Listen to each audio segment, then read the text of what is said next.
We're going to be reading a letter from Jordan Anderson to his old master, and this happened in Dayton, Ohio, August 7th of 1865. It's called To My Old Master by Colonel P.H. Anderson in Big Spring, Texas. So first we're going to number our paragraphs 1 through 4. This will help later on with the questions that you'll be answering. And then, as I'm reading this, I want you to follow along with my annotations because that also aligns with the assignment that you'll be doing later. So, let's go ahead and get started.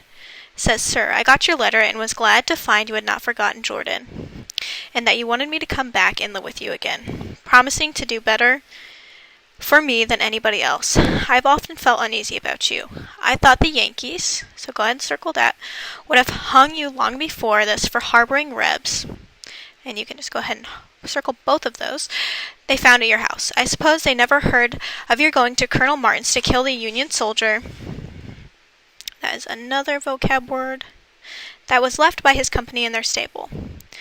Although you shot me twice before I left, I did not want to hear of your being hurt, and am glad that you are still living.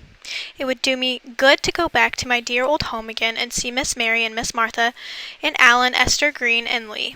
Give my love to them all, and tell them I hope we will meet in the better world, if not in this. I would have gone back to see you all when I was working in the Nashville hospital, but one of the neighbors told me Henry intended to shoot if I ever got the chance."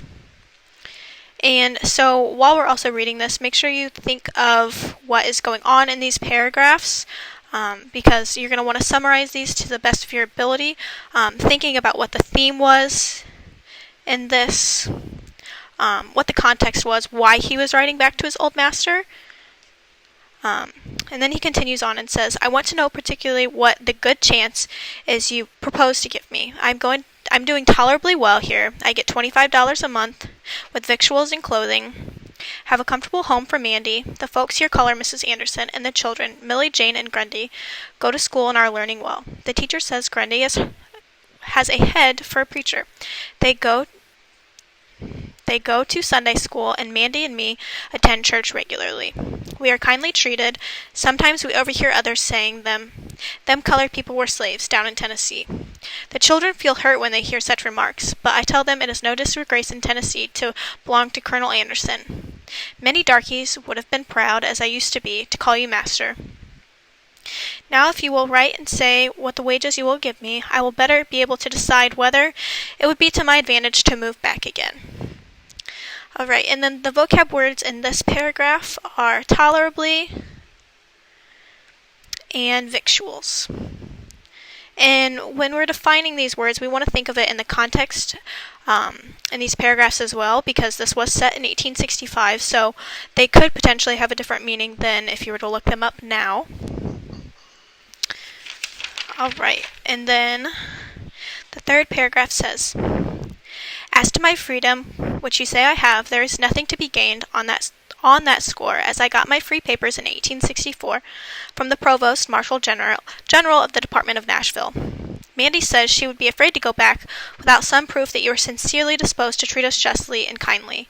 We have concluded to test your sincerity by asking you to send us our wages for the time we served you. This will make us forget and forgive old scores and rely on your justice and friendship in the future. I served you faithfully for 32 years, and Mandy 20 years. At $25 a month for me and $2 a week for Mandy, our earnings would amount to $11,680.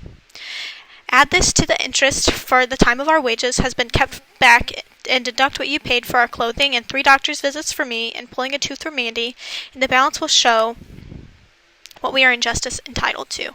Please send the money by Adams Express in care of V. Winters in Dayton, Ohio. If you fail to pay us for faithful labors in the past, we can have very little faith in your promises in the future. We trust the good Maker has opened your eyes to the wrongs which you and your fathers have done to me and my fathers, in making us toil for you for generations without recompense.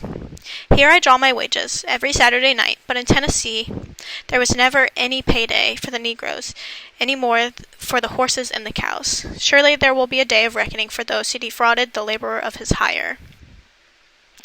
In this one, our vocab word is disposed and toil. See if I can find that. Oh, here it is. And recompense.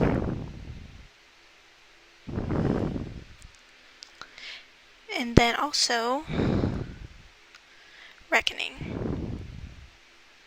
An important thing to note about this paragraph is he's kind of testing his old slave master, seeing if he will truly pay him.